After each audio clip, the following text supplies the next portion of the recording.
히브리서는 매우 논리적인 예수 변증서라 하겠습니다.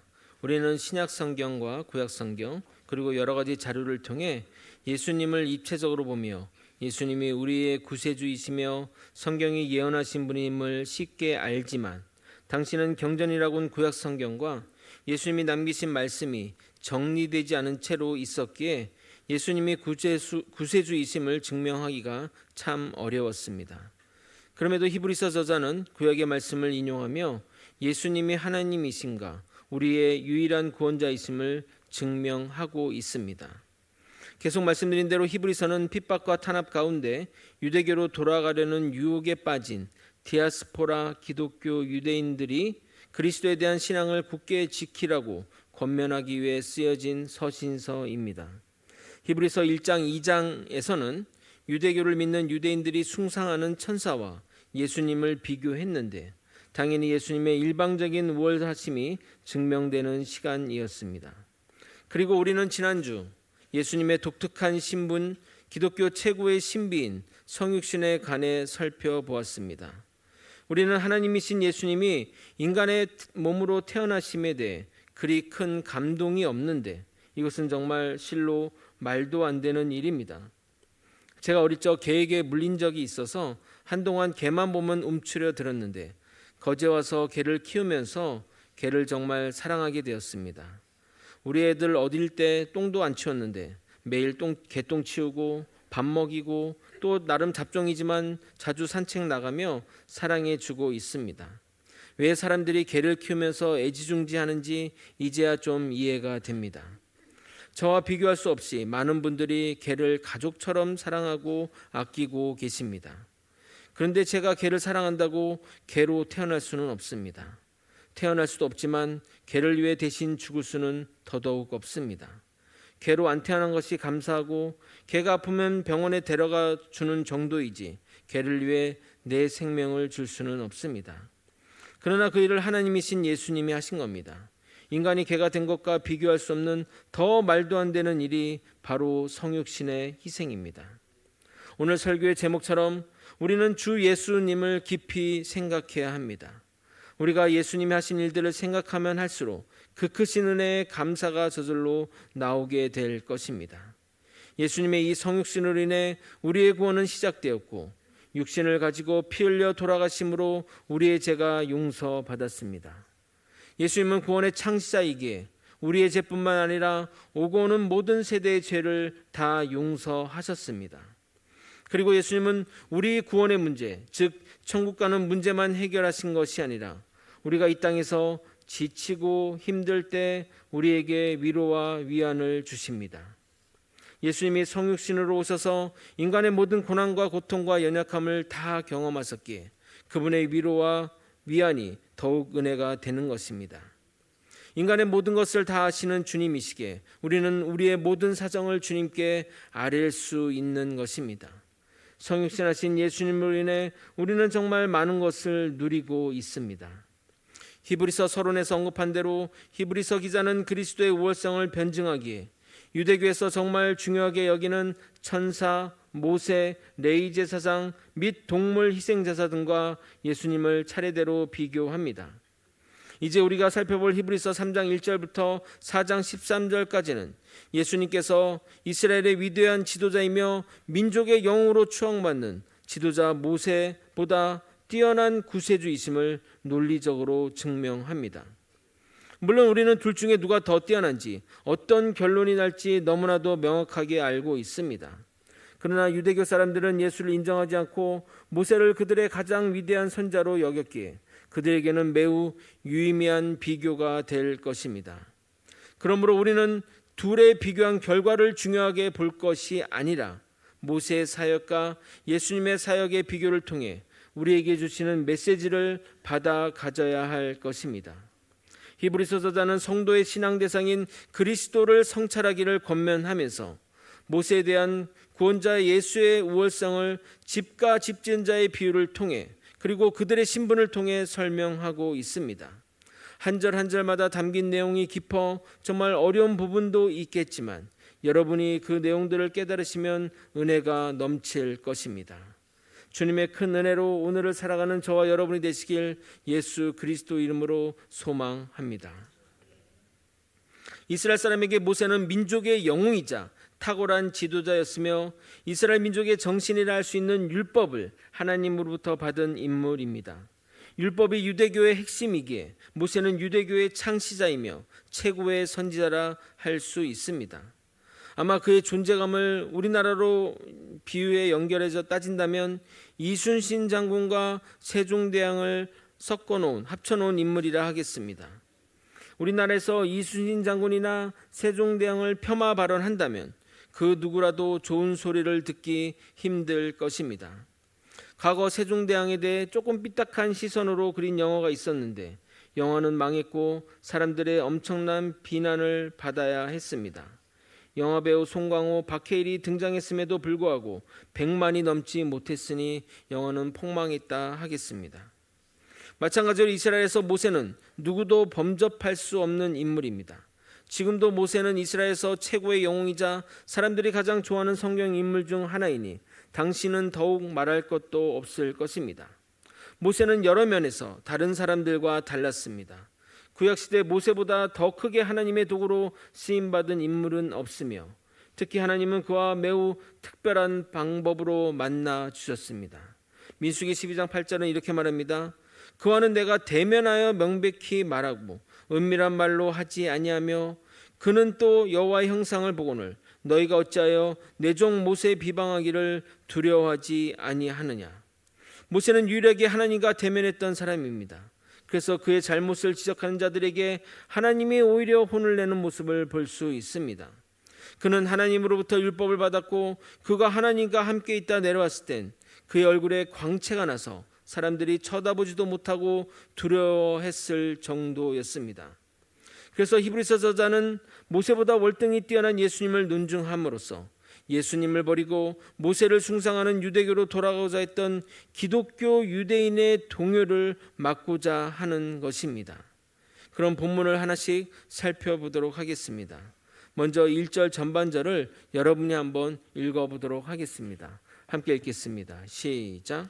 그러므로 함께 하늘의 부르심을 받은 거룩한 형제들아.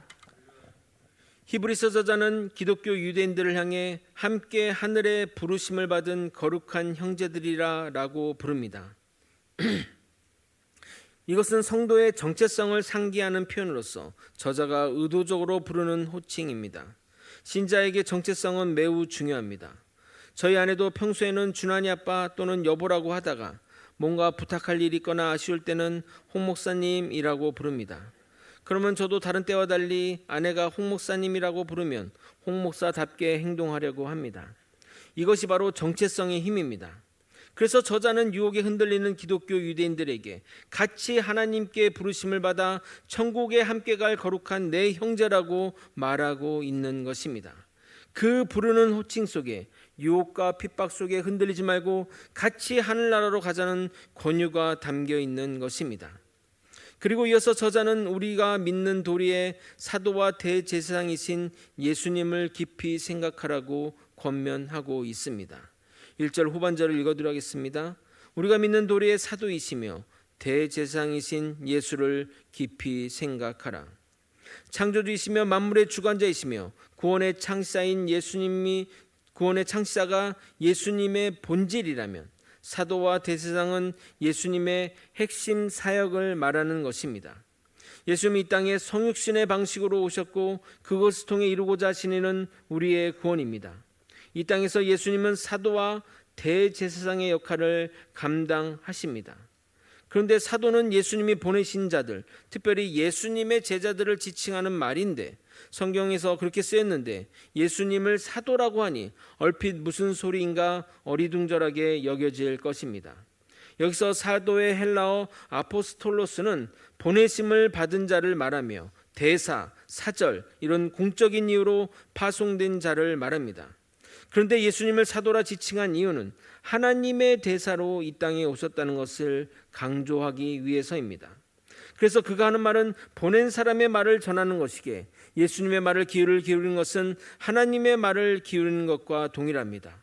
결국 그가 하신 말씀이 하나님의 말씀을 강조하기 위한 표현인 것입니다. 또한 예수님은 대제사장이십니다. 대제사장은 인간과 하나님 사이에서 인간의 죄를 속죄하는 제사를 드림으로 인간과 하나님을 연결하는 중재자의 역할을 하는 자를 가리킵니다.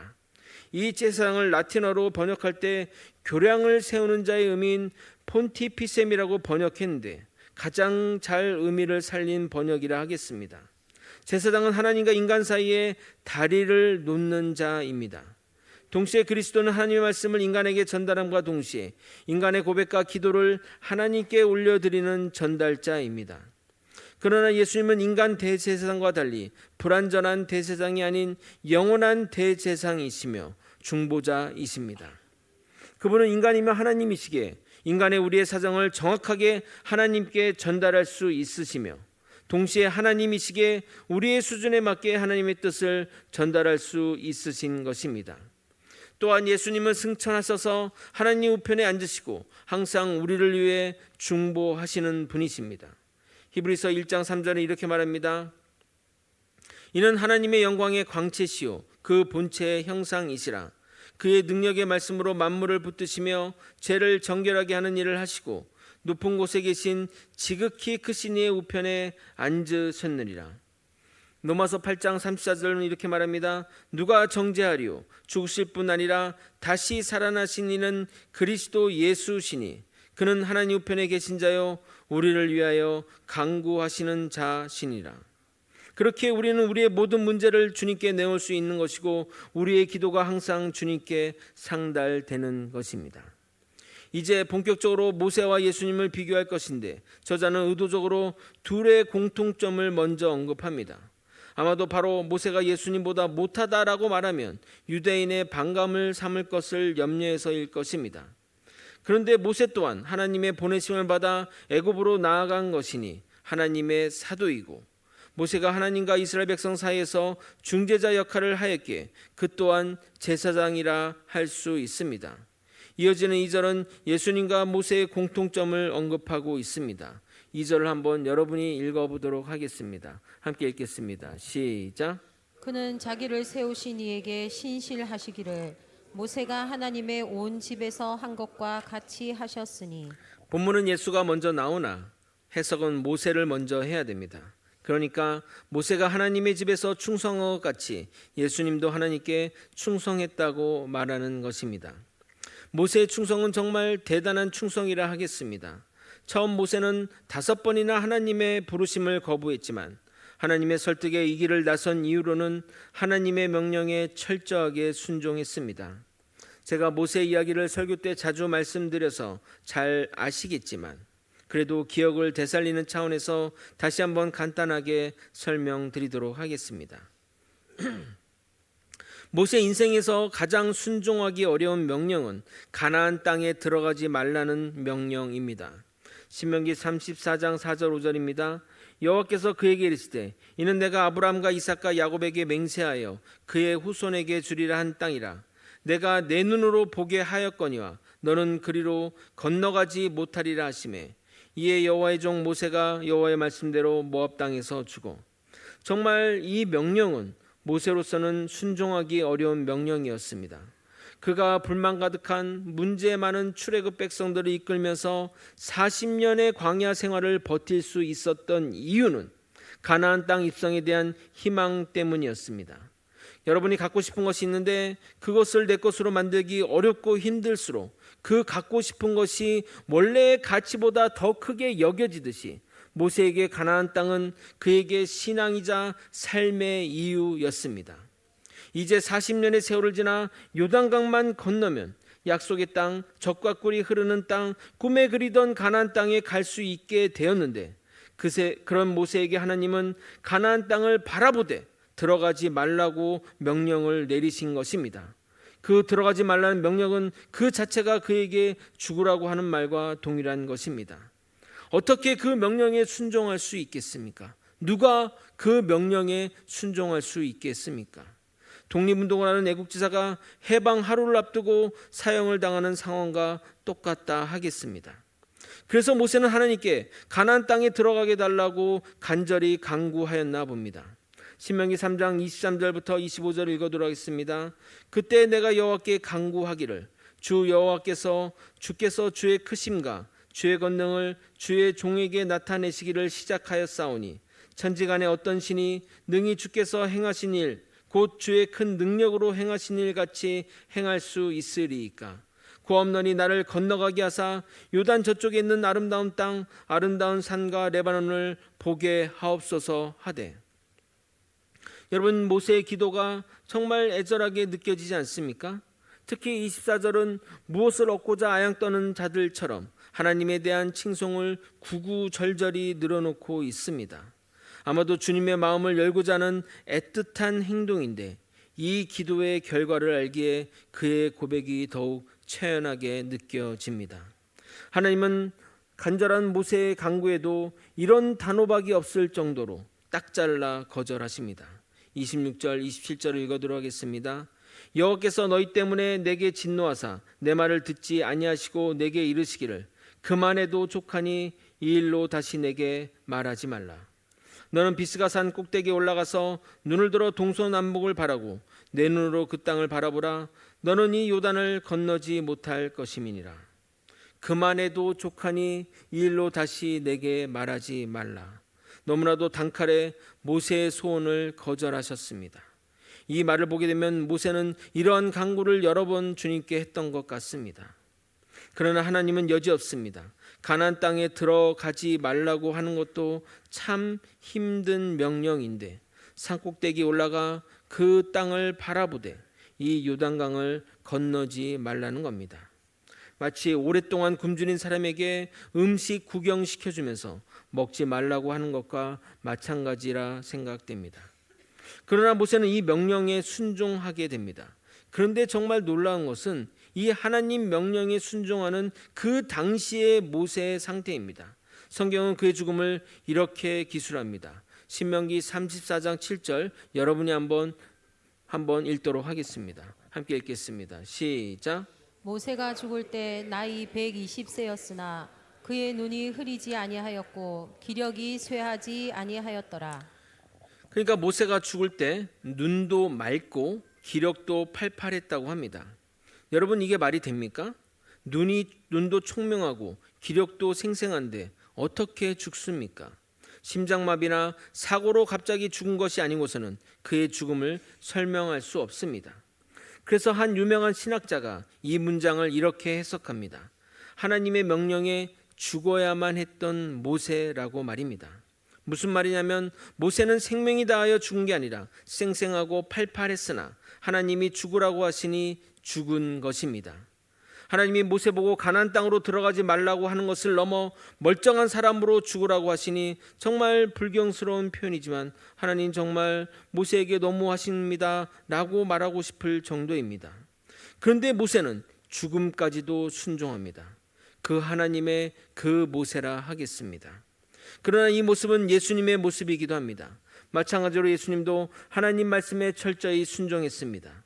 그는 구원을 계획하신 하나님의 뜻을 따라 구원을 이루기 위해 사람이 되셨고 하나님이 사람을 위해 죽으라고 하시니 자기를 버리고 죽기까지 순종하셨습니다.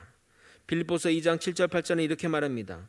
오히려 자기를 비워 종의 형체를 가지사 사람들과 같이 되셨고 사람의 모양으로 나타나사 자기를 낮추시고 죽기까지 복종하셨으니 곧 십자가에 죽으심이라. 이것이 모세와 예수의 공통점이고 이러한 면들 때문에 모세를 예수님의 예표라 하는 것입니다. 히브리서 저자는 먼저 예수님과 모세의 공통점을 이야기했고 이어서 두 사람의 차이점을 이야기합니다. 3절을 또한 여러분이 한번 읽어보도록 하겠습니다. 함께 읽겠습니다. 시작. 그는 모세보다 더욱 영광을 받을 만한 것이 마치 집 지은 자가 그 집보다 더욱 존귀함 같으니라. 모세가 위대한 인물이고 구약시대에 하나님이 모세보다 더 크게 쓰신 인물이 없으나 창조주이시며 만물의 주관자이신 예수님과 비할 바는 안 됩니다. 모세를 집으로 비유한다면 예수님은 그 집을 지으신 분으로 비유할 수 있습니다.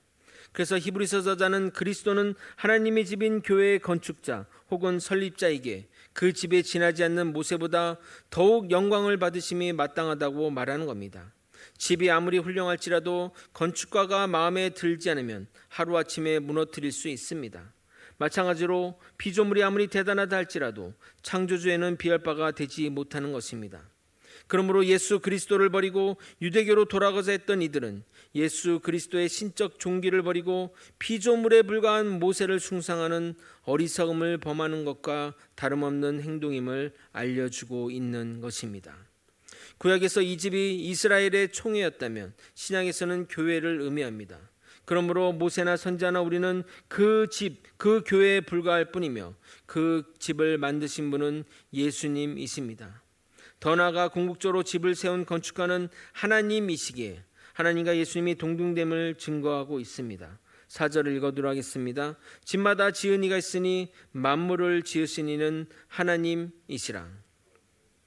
여러분, 이 4절은 매우 심오한 의미를 담고 있습니다. 집마다 지은 이가 있듯이 이 세상에 유의미한 모든 것은 만드신 이가 존재합니다. 이런 마이크조차도, 이런 컵조차도 만든 사람이 있기 때문에 존재하는 겁니다. 그러나 세상의 과학은 이 세상이 스스로 만들어졌다고 말합니다. 마치 레고 블럭을 상자 안에 넣고 마구 흔들어 꺼냈더니 완성된 조립품이 나왔다고 주장하는 것과 마찬가지입니다. 상자를 수십억 번, 아니 그 이상 더 흔든다고 그럴싸할 조립품이 나오겠습니까? 어설픈 조립품은 나올 수 있겠지만 정교한 것은 절대 나올 수 없습니다. 그러나 여러분, 우리의 생명의 기초인 원핵세포 하나만 보더라도 그 핵 안에 리보솜, 미토콘드리아 등 정말 정교한 기관들이 존재합니다. 이런 것이 저절로 조립하여 만들어질 수 있겠습니까? 어느 학자는 유전자가 이기적이라 스스로 조립된다고 주장합니다. 그러나 여러분, 유전자가 탄소, 수소, 산소의 조합이라는 사실을 아십니까? 그것이 어떻게 지능을 가져서 이기적인 행동을 하여 조립을 합니까? 그렇다면 아마도 태초부터 AI 유전자가 있었나 봅니다. 이런 모든 것을 다 떠나서 아무리 똑똑한 과학자라 할지라도 살아있는 생명의 기원은 절대 설명하지 못합니다. 진화를 하더라도 처음 시작은 생명체가 있어야 하지 않겠습니까? 그것에 대해서는 아무도 설명하지 못합니다. 본문 말씀처럼 집마다 지은 이들이 있듯이 피조물은 반드시 만든 이가 존재합니다. 스스로 건축자재들이 모여 집이 지어지지 않듯이 피조물도 스스로 만들어지지 않습니다. 이것이 더 이성적이고 과학적인 내용 아닙니까? 절대 세상 이야기에 미혹되지 마시길 예수님의 이름으로 소망합니다. 이어지는 구절 또한 둘의 공통점과 차이점에 대한 설명입니다. 먼저 읽고 설명하도록 하겠습니다. 5절과 6절 전반절을 여러분이 한번 읽어보도록 하겠습니다. 함께 읽겠습니다. 시작. 또한 모세는 장래에 말할 것을 증언하기 위하여 하나님의 온 집에서 종으로서 신실하였고 그리스도는 하나님의 집을 맡은 아들로서 그와 같이 하셨으니. 2절과 4절부터 4절은 모세에 대한 그리스도의 존재론적 측면에서 우월성을 논증하였다면 이어지는 5절과 6절은 사역의 측면에서 그리스도의 우월성을 논증하고 있습니다. 먼저 모세는 하나님께 신실하게 사역하며 장래 일들을 증언하는 일에 쓰임받았다고 말하고 있습니다. 그런데 모세가 어떤 장래 일을 말했다는 것일까요? 예언을 했다는 말일까요? 모세와 이스라엘 백성들의 출애굽 여정은 구속하신 예수님을 상징하는 예표가 넘치는 여행이었습니다. 10번째 재앙과 유월절 절기가 상징하는 것은 예수님의 보혈의 피로 우리가 살게 되었음을 알려주는 것입니다. 불평하는 출애굽 백성에게 하나님이 불뱀을 보내셔서 물려 죽게 되자 장대 끝에 불뱀 모형을 달아 그것을 보는 자마다 살게 하신 것은 예수 그리스도를 믿음으로 구원에 이르게 됨을 알려주는 것입니다. 우리는 이러한 사건들을 통해서 오실 예수님의 사역을 예상할 수 있었습니다. 마찬가지로 예수님도 그러한 일들을 감당하셨는데 그가 우리 죄 때문에 죽으시고 부활하심으로써 우리 또한 저렇게 구원의 생명을 얻을 것을 알려주셨고 세상 끝날 다시 오실 예수님을 증거함으로 장래 일들을 증언하셨습니다. 그런데 두 사람의 결정적인 차이는 신분의 차이입니다. 그 둘이 하는 일이 같을지라도 그들의 궁극적인 차이는 신분에 있습니다. 집의 종으로서 청소하는 것과 집의 아들로서 청소하는 것은 같은 일을 할지라도 종의 한 일은 당연한 일이고 아들이 한 일은 칭찬받는 일이 되는 겁니다. 신분의 차이로 인해 그들의 우월성은 비교 자체가 안 됩니다. 한 분은 하나님의 아들이자 하나님이시고 한 사람은 하나님의 종이자 피조물이기 때문입니다. 그런데 우리가 이런 생각이 들 수 있습니다. 하는 일이 같은데 신분의 차이로 우월함이 결정된다면 억울한 것 아니냐 생각할 수 있습니다. 누구는 금수저 물고 태어나고 싶었나 태어나기를 피조물로 태어났는데 하는 생각이 들 수 있습니다. 그러나 차이는 신분의 차이로 끝나지 않습니다. 사역의 결과에서도 엄청난 차이가 존재합니다. 모세는 하나님의 종으로 순종하여 이스라엘 백성들의 육신을 가나안 초입에 인도한 것뿐입니다. 이후 여호수아가 이어서 가나안 땅으로 데리고 들어갔지만 그것 또한 육신의 인도일 뿐입니다. 그러나 예수님이 하신 일은 영원한 것이며 그로 인해 우리가 하나님 집안 사람이 되는 축복을 주신 것입니다. 우리가 소망과 확신과 자랑을 가지고 끝까지 주님을 믿고 따르면 우리가 그분의 집이 된다고, 즉 구원받은 하나님의 백성이 된다고 성경은 증거하고 있습니다. 6절 하반절을 한번 여러분이 또 읽어보도록 하겠습니다. 함께 읽겠습니다. 시작. 우리가 소망의 확신과 자랑을 끝까지 굳게 잡고 있으면 우리는 그의 집이라. 정말 이 얼마나 놀라운 일이 아닙니까? 우리가 그분의 집이요 그분의 교회라고 이야기하고 있습니다. 고린도전서 3장 9절은 이렇게 말합니다. 우리는 하나님의 동역자들이요 너희는 하나님의 밭이요 하나님의 집이니라. 우리가 이 구원의 확신을 가지고 살아갈 때 우리의 이 소원들이 성취될 것을 믿습니다. 아멘. 말씀을 정리하겠습니다.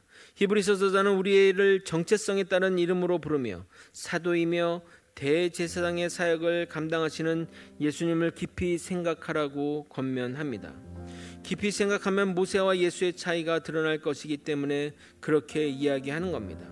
모세도 신실했고 예수님도 신실했지만 그들은 좁혀질 수 없는 신분의 차이가 있었습니다. 모세가 집이라면 예수님은 집을 짓는 건축가이고 모세가 종이라면 예수님은 주인의 아들이십니다. 모세가 한 일은 영원하지 않는 집을 지은 것이지만 예수님은 영원한 집을 지으시고 우리가 그 집의 구성원이 되도록 하신 분이십니다.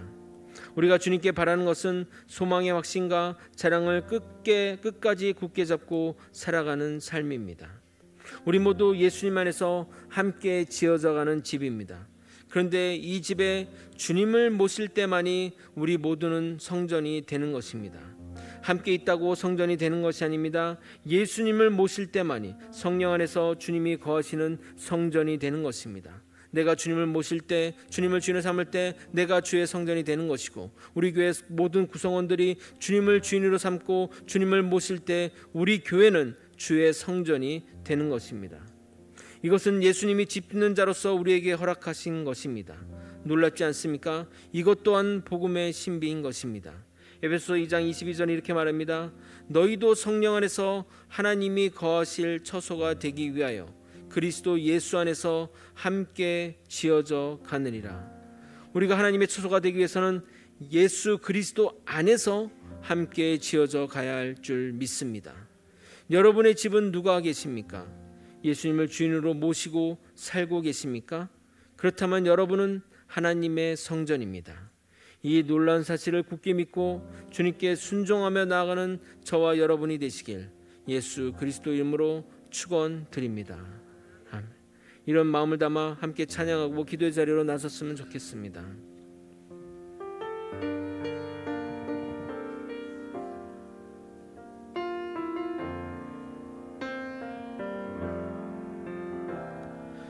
우리는 주의 움직이는 교회, 이곳은 주님을 위한 자리. 내가 기도하는 모든 땅 위에서 하나님 예배 받은 그날을 고대하네. 나의 노래로 주님의 성전을 지으리. 높임을 받으소서. 이스라엘 찬송 중 거하신 주님은 거룩하십니다.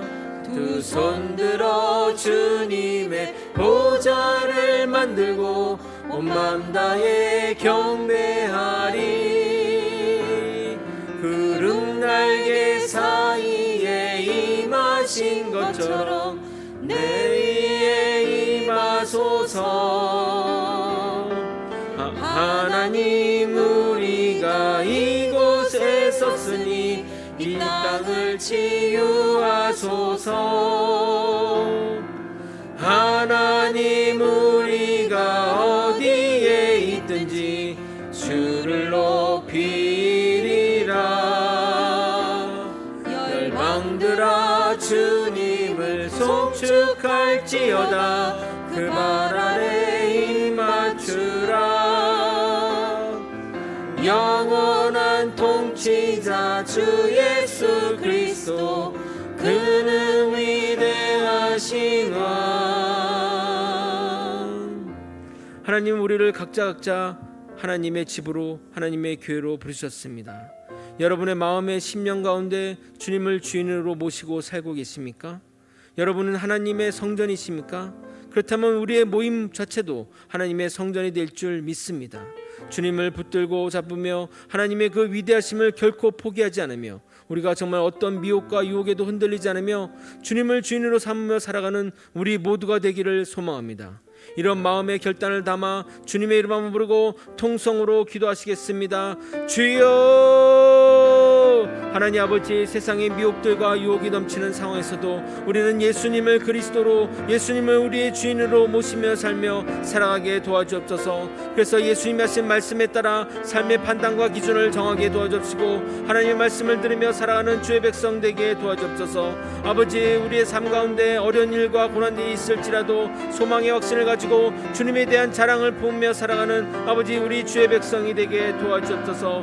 나는 주님이 간절히 원합니다. 주님이 나의 구세주이시며 모든 것 됐습니다. 주님이 나의 전부이십니다. 이 고백을 드림으로써 아버지, 정말 아버지 고백뿐만 아니라 내 삶으로서 실천함으로써 하나님의 영광이 우리 가정과 아버지 우리 집과 또 우리 교회와 또 우리나라에 임하게 도와주시옵소서. 예수 그리스도 하나님 그 위대하신 이름을 찬양하며 그 하나님께 영광이 있는 일로 나아갈 수 있도록 이끌어 주시옵소서.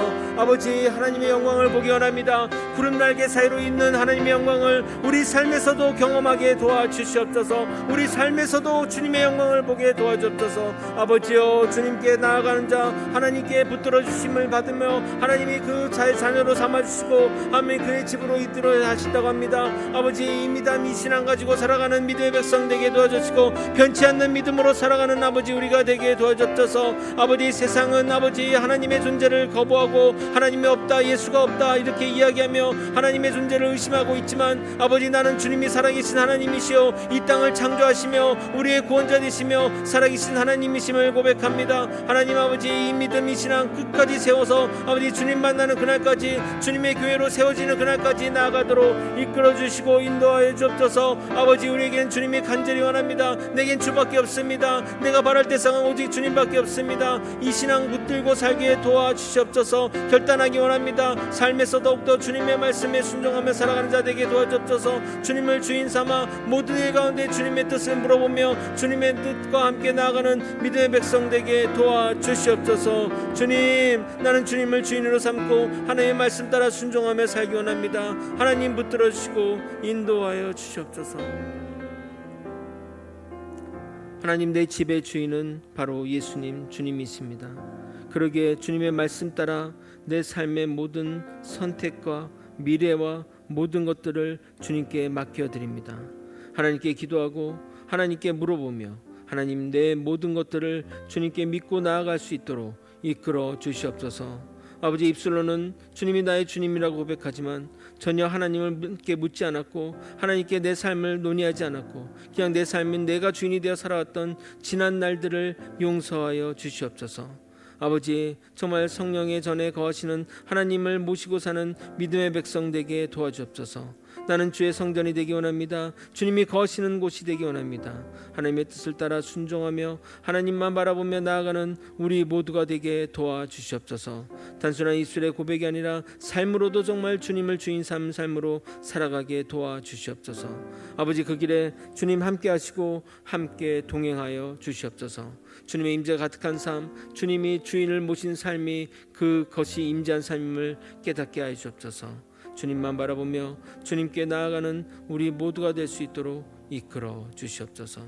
주님은 나의 주인이십니다. 주님은 나의 모든 것 되십니다. 주님은 나의 전부이십니다. 이 고백, 주님 만날 그날까지 고백하며 살아갈 수 있도록 역사하여 주시옵소서. 사랑이 많으신 예수 그리스도 이름으로 기도드리옵나이다. 아멘.